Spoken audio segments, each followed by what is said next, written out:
I transferred those stitches onto a holder and I cut the thread. I left a nice long length. I'll show you what I do with those when I'm doing live stitches. Connecting be an interesting technique for you to learn. And now I need to start knitting on the right hand side of the back. And so I'm going to start on the right side of the garment, and I have to start with a yarn from my ball. Leave a nice, this time I want you to leave a nice length of tail. It'll be for seaming purposes. And you start with the instructions there, which does say row 1, just for a number.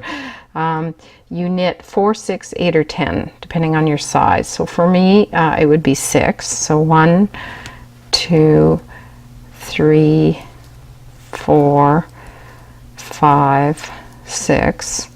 And there should be 2 stitches left until the marker, and there are. And I knit those 2 together, like that. And I transfer the marker, and then I do the 5 seed stitches. And you'll notice this was a knit because there's legs, so I purl. So it's purl, knit, purl, knit, purl. Brilliant. And that is row 1.